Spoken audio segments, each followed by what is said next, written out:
Welcome to This Show Is Not About Menopause, because menopause is only one day, so that would make for a pretty short show. Hi, my name is Shirley. I'm the founder of Menopause Chicks and privileged to be your host for these important health conversations. This is where you will find quality information and key insights about all things women's health before menopause and for every day after. Today's episode is an excellent example of that, so thank you for choosing to spend your time with us. My guest is Jennie Dale, who is the co-founder and executive director of Dense Breasts Canada.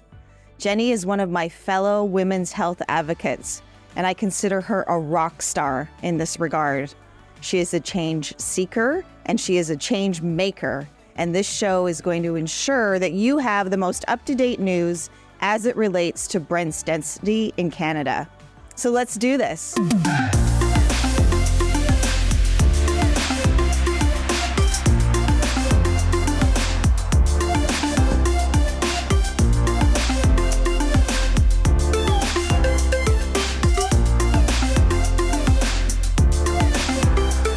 This show is not about menopause, it's about understanding our breast health. Please welcome Jennie Dale.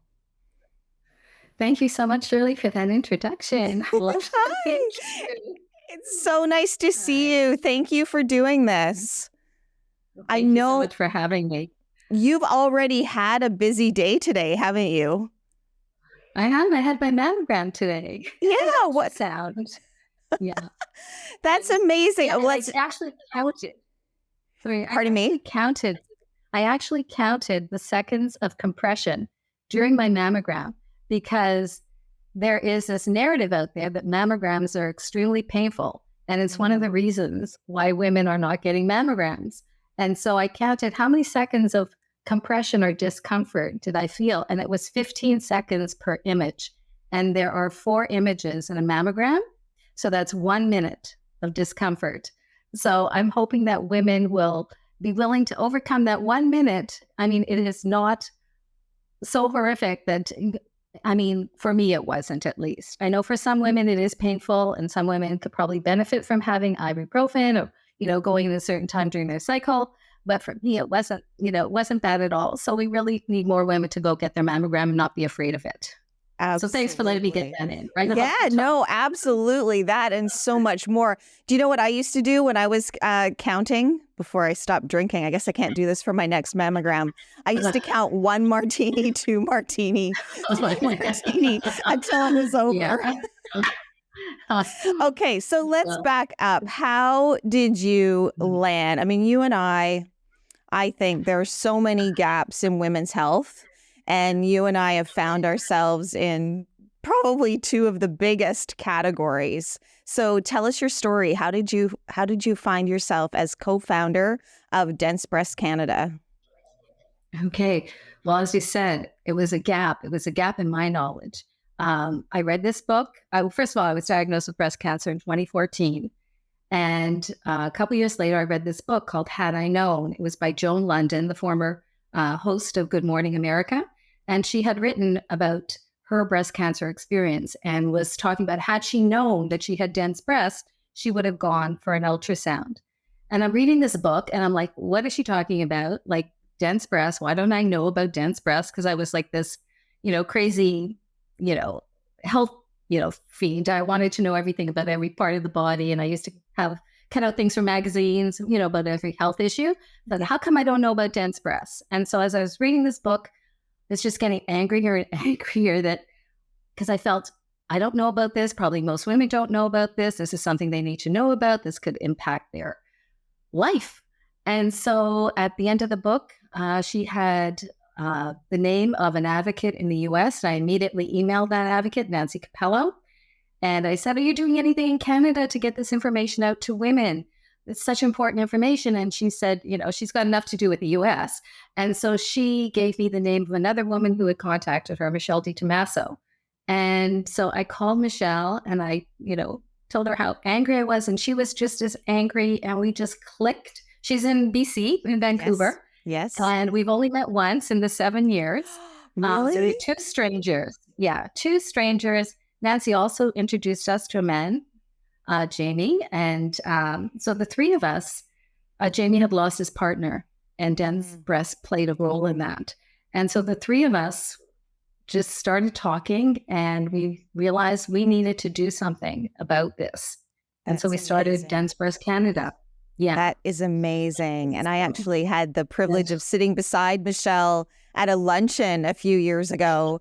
And I'll be honest with you, that was the very first time I had heard of dense breasts and your advocacy work. So I think we maybe should take a baby step backwards and explain to everyone, what are dense breasts? Okay, well, dense breasts are normal and they're common. 43% of women have dense breasts. And it's simply that if you have dense breasts, that means you have more glandular tissue than fat in your breast, because every breast is glandular tissue and fat. And so if they're dense, there's more of one than the other. But it's not just knowing what it is, it's knowing what are the implications of having dense breasts. And so we want women to know if they have dense breasts, which all women in British Columbia are told. And yes, the majority of women across the country are now told. And so it's not just knowing that you have dense breasts, it's knowing what does that mean and what do I do about it? So, understanding that there are two separate risks for dense breasts, they're totally independent. And when we started Dense Breast Canada, I admit, I thought it was like one risk combined, but it's actually two separate risks. And the main risk is that if you have dense breasts, it may be harder to see cancer on your mammogram because dense tissue shows up as white. I have a picture here. Dense tissue shows up as white on mammogram, and cancer shows up as white. So you can see if you have a fatty breast, it's easy to see that little cancer there, that white area. But if you have dense breasts, there's a lot of white tissue, and where's the white cancer? So it's white on white, like a snowball in a snowstorm, that kind of thing. That's the main risk. And the other risk is that having dense breasts actually increases your risk of getting breast cancer. Yeah. So it makes it higher. So yeah, you need to know so you can do something about it. And that's why we started Dense Breast Canada, to get that information out to women so that they could be proactive about their breast health. And let's talk about that need to know piece of the puzzle. So my breasts are in British Columbia and yours are in Ontario. And not that long ago, it was a different scenario when we went for our mammogram and how the results were reported to us. Correct? Can you walk us through the last few years and then maybe share some recent news that you have about Ontario as well? Sure. When we started, no province in Ontario was informing women of their breast density. And what was infuriating about British Columbia was that the doctors had been told the breast density for the past 30 years. So it was sitting in your file or, women's files, and they weren't being given the information. The information wasn't getting to the doctor. It wasn't getting to the patient. And that just made us so mad. And so we started our advocacy in British Columbia because our medical advisor, Dr. Paula Gordon, is there. And we had other advocates there, Michelle. And we dealt with the BC screening program, and Adrian Dix, your health minister. And we did a lot of advocacy there. We had a campaign going. Michelle was going from place to place with these forms, getting women to fill out these forms, asking their breast density so that we could send them into the screening program and show them how many women wanted to know their breast density. After all, you're collecting the information. Why are you withholding it from women? It's potentially life-saving. And so that's where we began. And after we were successful in British Columbia, it took us about a year and a half. Now we got Adrian Dix and the province to agree to make the change and tell all women their density.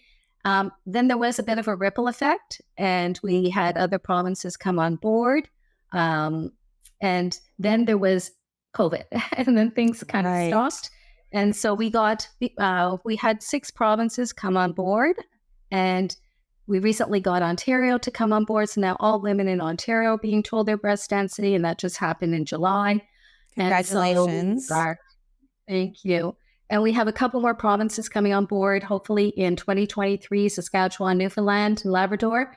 And then we just have 3 to go. After that, we have Yukon, Northwest Territories, and Quebec.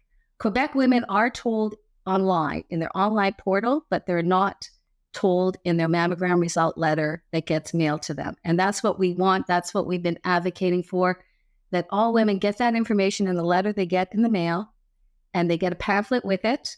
Okay. And so they understand the implications, and then they can have a discussion with their doctor. So that's Amazing. What's happening in Canada, breast density, but we still have a long way to go, because we have differences across the country in whether or not you can access supplemental screening. So in British Columbia, yes. You can access supplemental screening a lot easier than you can in a province like Nova Scotia, where no woman can access supplemental screening in Nova Scotia.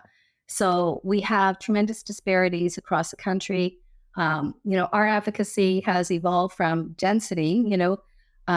We started Dense Breast Canada about dense breasts, but being in this breast cancer space, we have seen so many gaps, so many inequities, so many disparities, that our advocacy and our awareness raising has evolved, to include getting screening for women in the 40s, getting supplemental screening for women with dense breasts, better surveillance for women with breast cancer. Like, there's so many gaps.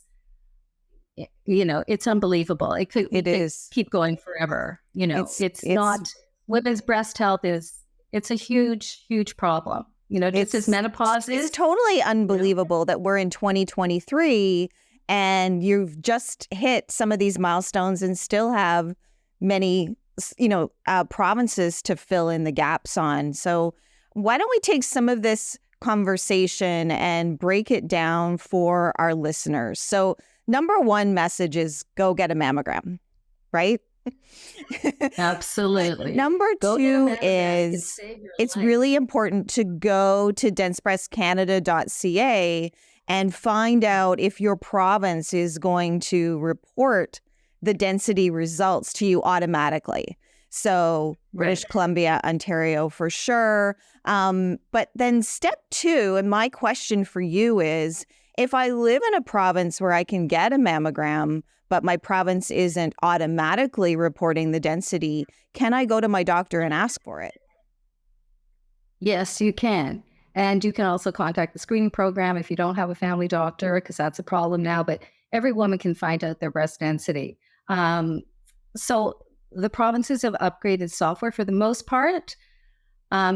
Saskatchewan, Newfoundland may not be completely finished upgrading, but for the most part, and Northwest Territories is still upgrading, but for the most part, yes, you can find out your breast density wherever you live in Canada for the most part now. If it's not told to you directly, you can ask, but you have to, your doctor's not just going to automatically tell you. Right. You have to ask. That becomes, and that's so common with everything. With women's health, you have to know to ask. And if you don't know to ask, And that's why this conversation is so important, because we want you to be your own best health advocate. Obviously, we want the province and all the health authorities and the doctors on board, but you need to know what is on your breast health checklist, and that's an important piece. Now, take us to then the supplemental screening that you mentioned, which I'm assuming you mean an ultrasound, which you experienced today. For the most part, ultrasound. Yes. So, so how does that work, and where are we at across the country in terms of women who are at higher risk, as you said, because of their dense breast results? Where are we at in terms of ensuring that they are getting a mammogram and the ultrasound screening? Well, if we had a wish list, every woman in Canada with dense breasts would get additional screening. Mammograms are just not enough. I mean, as important. We want everyone to get a mammogram, but you have to recognize they're not a perfect test. And so if you have dense breasts, you have to get more. That means in most provinces, you have to advocate for yourself. So even in British Columbia, just had a call recently with a woman, even in British Columbia, where Adrian Dick said in 2018, women can get ultrasounds if they have dense breasts, you still need a requisition from your doctor. And some doctors are not fully informed, and you may have an issue getting that requisition. In Alberta, it's fairly easy to get that requisition. In other provinces, you really have to advocate.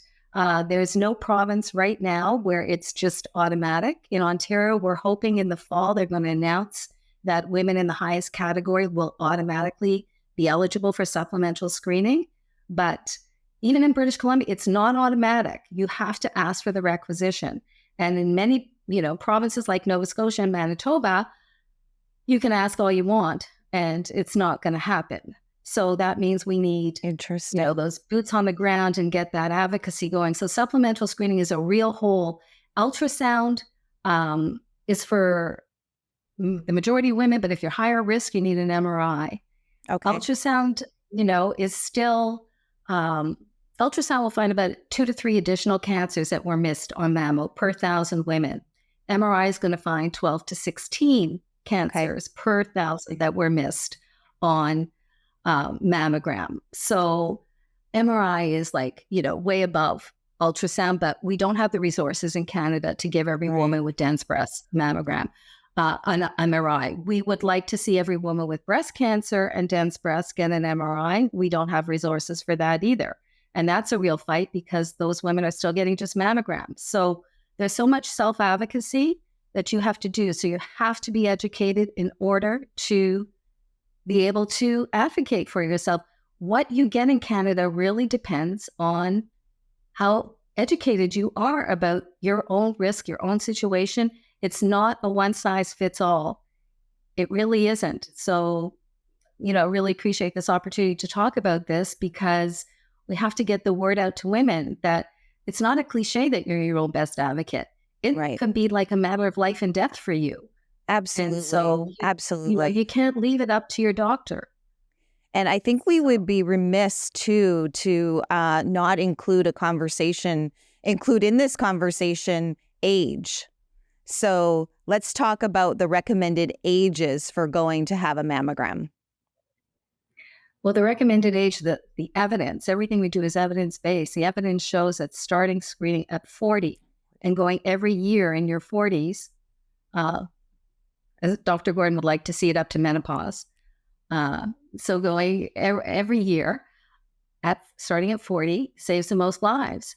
And that's a real problem too, because where you live, some provinces you can self-refer at 40, BC, Nova Scotia, PI, Yukon, and the others you need a requisition. Yeah. And so what's happening is that women don't know they need to go at 40, and those that do need to go, sometimes they're dismissed. They're not getting that requisition. Doctors are not educated about the importance of going at 40. There's no magic number at 50. The other provinces start at 50. There's nothing magic about 50. And so 17% of cancers happen in the 40s, and they're aggressive. And especially for Asian women, Hispanic women, Black women, their peak incidence of breast cancer is in the 40s. For white women, it's in the late 50s, early 60s. So we are, these disparities, this lack of access to getting screening easily in the 40s makes a difference. That's why you're finding much more aggressive cancer. That's why Black women, Asian, Hispanic have a higher risk of dying. So this is a situation we want to see changed. We are advocating. We've been advocating for 6 years to get guidelines changed that recommend screening at 50. The guidelines are being updated now, and that's a whole other conversation. But we are advocating province by province, just like we did with density. We have to go province by province to get change for the 40s. And we need women to, it's not, there's just one thing I want to clarify here, that even though your province may start at 50, you can still ask for a requisition. If you want a requisition, if you want to be screened, the Canadian Task Force says that you should have access to a mammogram. And most women and most doctors, again, it's another thing that they don't know. Well, and that's what I wanted that's what I wanted to speak with you about, because of course we both love the word advocacy. I think it's probably in our own DNA because we're doing this work on a regular basis. But I want to plant a seed with those women in particular who are listening to us chat today about how important it is for you to speak up. Because when you are speaking up and making that asking for a requisition, I know it's hard to ask for your own health and put your own health at the top of the to-do list. But when you do that, you're actually asking on behalf of all the women in that doctor's patient panel or in your province, right? Absolutely. Yeah. But in order to have the confidence to Yeah. speak, mentioned it, it's hard to ask sometimes. There's this power imbalance. Yes. And we are, women of a certain generation, especially, are not used to questioning. And whatever the doctor says goes. And we're also in a situation where a lot of individuals are afraid of losing their family doctor. Yes. Here in Ontario, you can be, your doctor can dismiss you. So you don't want to question. You don't want to rock the boat. So it's a difficult time. But women have to know that in order to have the confidence to do what they need to do, then they have to get informed, right? If they're informed, I think they have less chance of being dismissed.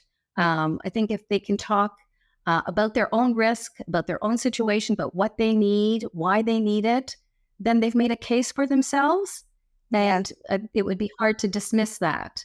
I agree. They really have to get informed, right? Yeah. And if you can use the tools, the website, densebreastcanada.ca is a great place to even mention or refer your physician to as well. If you're having a conversation, if you want to look for backup stats before your appointment, or even to send off to your physician after that conversation, I think that, gathering that really helps you advocate for yourself. Thank you. That's why we also made a self-advocacy kit. We make conversation starters. So so that you can be prepared. If your physician says to you that, you don't have a family history, you don't need a mammogram, right? And you would know to say, well, 80% of women who get breast cancer don't have a family history, right? You would be able to respond. Like, there are certain arguments that a physician who's pushing back or thinking that they're giving you information, there's certain, we know what they're going to be. And your advocacy kit on your website is great. It is your advocacy kit is great. Yeah, it's really, really helpful. Yeah. Thank you. So we hope that women will use those tips.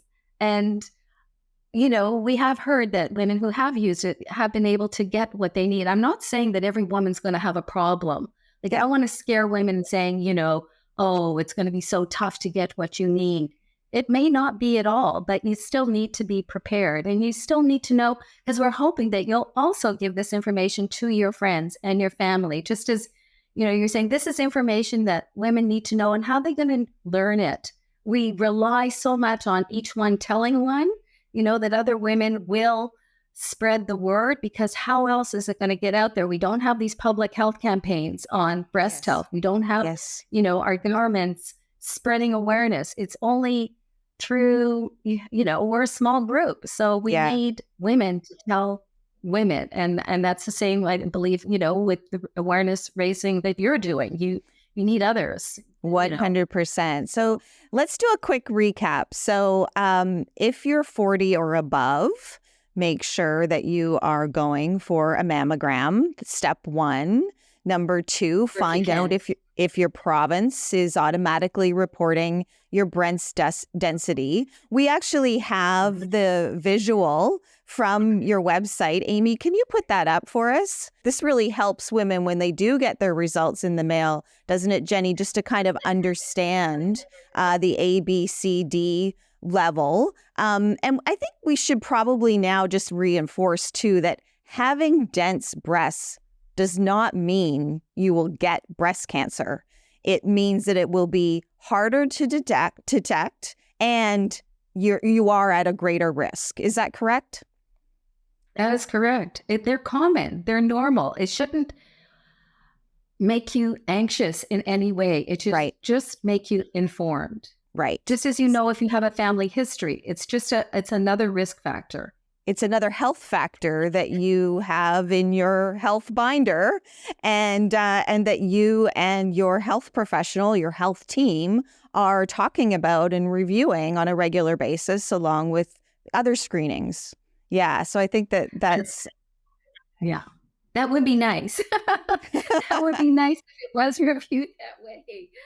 I always talk from the euphoric place. To get there. that's the ideal. Yes, it should be in the conversation. We want you to know you have dense breasts so that you can have an informed discussion with your physician about what your needs are so that you can get the best screening for you.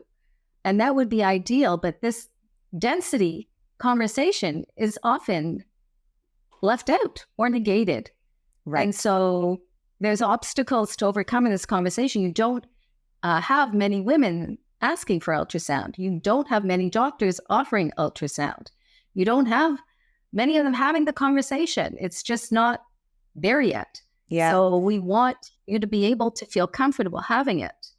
And I love to begin with the end in mind. You know, I want women going to their health appointments knowing what they deserve and knowing what options are available on the menu for their best health. So if you can take any of these points away with you today and carry them into your next health conversation, I trust that that will be a win. And I also trust that everyone here will be going to your website, Jennie, and taking advantage of the information. It is evidence-based, as you mentioned. There's a lot of great resources there, including an advocacy kit for how you can prepare for your next health appointment. So you mentioned wish list. I'd like to wrap up by asking you, what is your greatest wish for breast health in Canada? Well, we'd like to see screening at 40s for all women annually. We'd like to see all women told their breast density. We'd like to see all women get supplemental screening. We'd like to see women over 74 keep going. And we'd like to see, women comfortable talking about breast health. We'd like to see women comfortable talking about breast cancer as well. Right. And, we'd like to see that those are the wish list items for optimal breast cancer screening in Canada. We have a ways to go. And so we would like to make this a national conversation, that women are talking about what they need, why we need more. Let's get it. Let's work together. Let's use our voices collectively and get the screening that we need, because we have 5,000 women dying every year in Canada, and it's just too many. Absolutely. One is too many. You are a bright light, Jennie. I don't know where you get all of your energy, but I'm looking forward to more of it rubbing off on me. Thank you for taking time today. I really appreciate it. Thank you. Thank you so much, Shirley. So appreciate it. Thank you. Thank you for listening. I know you have many options for where you spend your time, so I am so grateful you chose this show today. To learn more about my guest, Jennie Dale, please visit densebreastcanada.ca and follow her on Instagram at densebreastcanada. If you enjoyed this episode, please subscribe, do all the things, and follow me on social media at Menopause Chicks. I'd like to sincerely thank all the folks who support this show and share my mission for women's health. Vichy Laboratoire, FerraPro Iron, Feel Amazing Vulva and Vaginal Moisturizer, and Intimate Wellbeing. You can learn more in the show notes. Plus a big shout out to the team here at Oh Boy Productions. And remember, someone you know needs this information. Maybe it's you, maybe it's someone you love. Thank you for sharing, and see you on next week on This Show Is Not About Menopause.